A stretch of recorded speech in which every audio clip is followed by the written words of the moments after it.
This is Windows 8.1 with all the updates. The CPU is down around 9 or 10%. This is showing the IP configuration, which is just sitting there. So if I go over here on my Kali Linux attacker and I send some router advertisements, the PC immediately configures some IPv6 addresses starting with 22, just as it should. If I go over here and start the flood and the stopwatch, we can see the effect of a flood of router advertisements on here, and that is the CPU immediately goes up to 49%, which I guess is saturating one core. The command prompt becomes extremely slow, typing just a few characters at a time.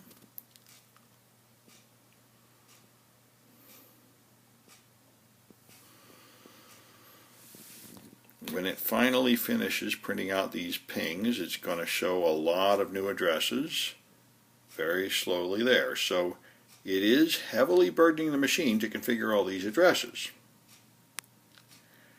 And each one of these little dots is 100 router advertisements. So it's already sent many thousands of them.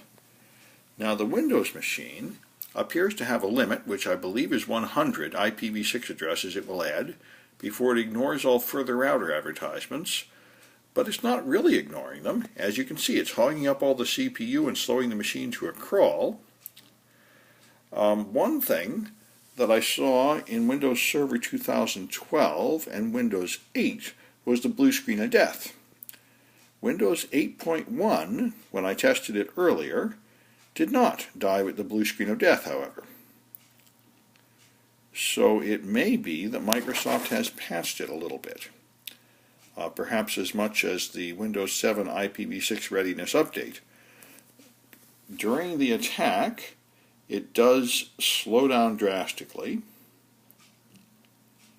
but it hasn't died. I'm going to wait till 2 minutes and 20 seconds, which was enough time to kill the Mac. Whoa, what's this?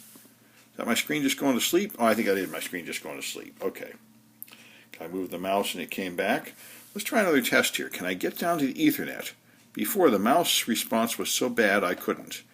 Yeah, when I click on Ethernet, nothing happens. Maybe now. Yes, I did manage to get over to Ethernet. So the operating system is not entirely dead. It's just mighty close to it. All right, well, I've made it my 2 minutes and 20 seconds, and let's see what happens when I stop the attack. Control-C, Control-C. Okay, so now the attack is over, and now you see it recovers right away, snappily moving.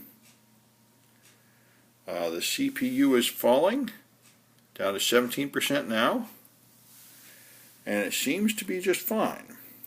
So, no more blue screen of death. So, unless I'm just lucky in this occasion, which is possible, I would tend to think Microsoft did improve the situation with Windows 8.1, and you have upgraded a blue screen of death down to a temporary freezing, which is about what they did for Windows 7.